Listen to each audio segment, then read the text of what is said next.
हुकूमत आई है, उन्होंने ये बेड़ा उठाया है कि जो पावर डिवीजन है उसमें इस्लाहात लेके आनी है ताकि जो उसके नुकसानात हैं उसको कम किया जा सके और पावर सेक्टर में एफिशिएंसी लाई जा सके। और इस हवाले से जो अहदाफ तय किए गए थे, कुछ शॉर्ट टर्म थे, कुछ लॉन्ग टर्म थे। तो पहले शॉर्ट टर्म अहदाफ के हवाले से बात कर लेते हैं। एक बड़ा मसला था अदम बिल्स की अदम अदायगी का और बिजली चोरी का, और जो निगरां वजीर तवानाई है मोहम्मद अली साहब, उन्होंने कहा था कि 589 बिलियन का लॉस होता है अदम अदायगी की वजह से और बिजली चोरी होने की वजह से। और फिर टास्क फोर्स भी बनाई गई, जो सूबाई हुकूमत है उनसे भी ताउन मांगा गया और क्रैकडाउन भी हमने देखा है जिसमें कुछ जो पावर सेक्टर के मुलाजमीन हैं उनको भी गिरफ्तार किया गया, जो अदम अदायगी या चोरी कर रहे हैं उनको भी गिरफ्तार किया गया। मैं चाहूंगा जरा ओवरऑल पिक्चर बताइएगा, इससे अब तक कितना फायदा हुआ है, आदाद शुमार क्या बताते हैं? ये कुछ 589 बिलियन का नंबर था एस्टिमेटेड इस साल के लिए। तो जब ये 589 billion is a big number, अगर आप ज़हन में रखें तो अब 590 शायद आप जैसे कह रहे थे। अब इसमें बहुत सारा वो है जो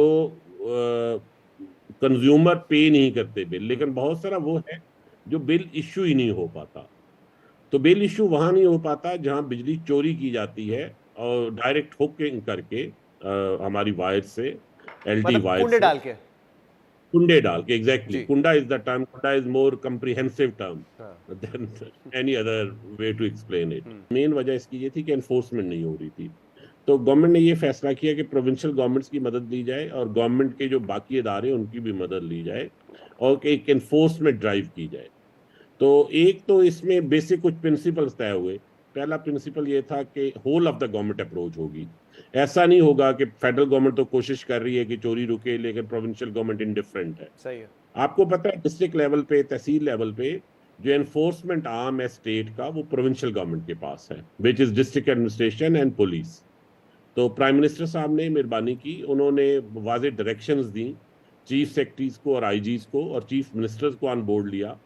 और फिर जो हमारा फोरम है SIFC का फोरम, जिसमें बाकी अदारों की लीडरशिप भी वहाँ मौजूद होती है और गवर्नमेंट की लीडरशिप भी मौजूद होती है, उस सारी लीडरशिप ने भी इसको ओनरशिप दी।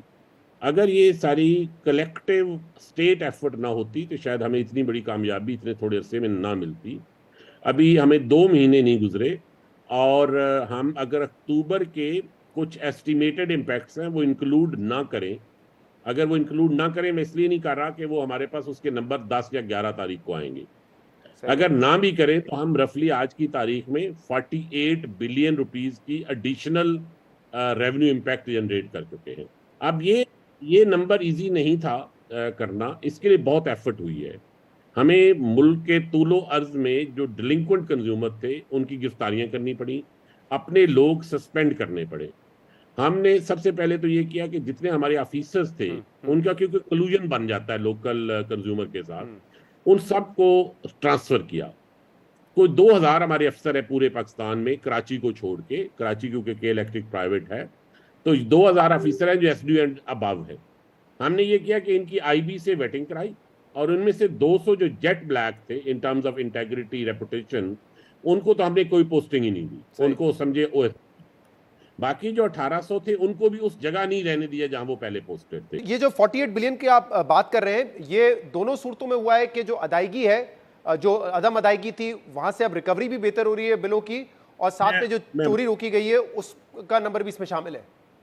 देखिए मैं बताता हूं, ऐसे है कि हमारे पास में जब हम इस तरह की कैंपेन करते हैं उसके 3 इफेक्ट्स आते हैं। पहला इफेक्ट ये है कि हम किसी आदमी को जाके चोरी पकड़ते हैं, उसे जुर्माना डालते हैं, या किसी का जाके चेक करते हैं, अगर वो नॉन पेमेंट कर रहा है और बड़ी देर से नहीं कर रहा तो उसकी बिजली मुनक़ता कर देते हैं। तो एक तो हमें एरिया रिकवर होते हैं, एक हमें जुर्माना रिकवर होता है। इसे मैं डायरेक्ट रिकवरी कहता हूं।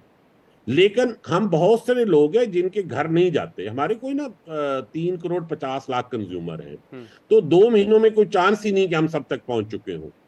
तो बहुत थोड़ी फ्रैक्शन तक हम पहुंचते हैं। लेकिन जिस एक गली में एक बंदा गिरफ्तार होता है तो पूरी गली पे एक इनडायरेक्ट इम्पैक्ट आता है। तो इनडायरेक्ट इम्पैक्ट 2 तरह के आते हैं। एक वो कुछ लोग अपने बिल टाइम पे देना शुरू कर देते हैं, और एक वो जो अगर बिल नहीं दे सकते तो अपने कुंडे रिमूव कर लेते हैं। जो नंबर हमने शुरू में डिस्कस किया, जो निगरां वजीर तवानाई ने बताया था 589 बिलियन का, तो by the end of the year अगर यही इसी तरह ही सूरत हाल चलती रही तो आप उम्मीद कर रहे हैं कि तकरीबन 400-500 अरब रुपए का फायदा होगा इस साल? मैं अर्ज करता हूँ, ये जो हमारा 589 का नंबर है ना, इसमें आप समझे कि कुछ 78 बिलियन आजाद कश्मीर को हम बिजली देते हैं, लेकिन उनके साथ एक कंट्रैक्चुअल डिस्प्यूट है फेडरल गवर्नमेंट का जो सेटल नहीं हुआ, तो वो हमें वो बिल तो कलेक्ट करते हैं लेकिन वो पैसे नहीं देते, तो वहां हम कोई एफर्ट नहीं कर रहे। तो आप ये समझे कि ये आप 78-80 बिलियन इसमें से निकाल दें। इसी तरह बलूचिस्तान में जो एग्रीकल्चर ट्यूबवेल है जी उसका कोई 130 बिलियन के करीब है, तो इसको भी उसमें से निकाल दें क्योंकि इस पे भी, और फिर फाटा का 50 बिलियन है, तो ये 130 प्लस 80, ये 210 प्लस फाटा का 50 बिलियन, 260 बिलियन इसमें से आप निकाल दें 589, क्योंकि इस पे कोई इफेक्टिव काम इस वक्त नहीं हो रहा। उसकी पेकुलियर रीजंस हैं, वो फाटा के एक्स फाटा की मैं बात लेकिन इसका मतलब ये 260 अरब रुपए का जो बोझ है वो फिर आम आदमी अपने बिलों में ही अदा करेगा फिलहाल। मैं बताता हूँ, इसको फेडरल गवर्नमेंट इसको अपने बजट में इस वक्त करती है, आम आदमी इसको नहीं करता।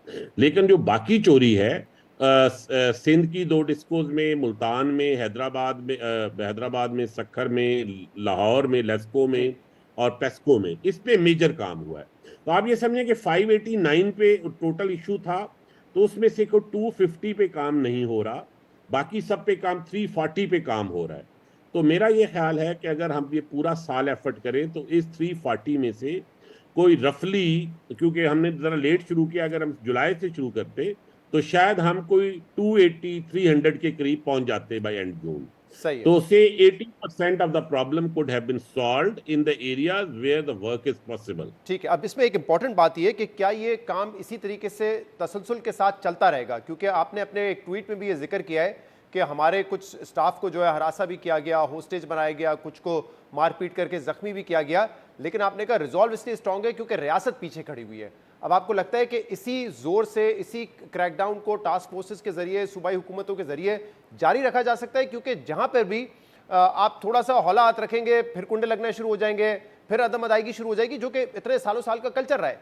तो ये कैसे इंश्योर कर रहे हैं कि ये दोबारा उस ट्रैक पे हम ना चले जाए? ये पॉसिबल है, ये जो आपने खदशा जाहिर किया है ये बिल्कुल इसकी रियल पॉसिबिलिटी, और हम हर वक्त इसके बारे में कॉन्शियस रहते हैं।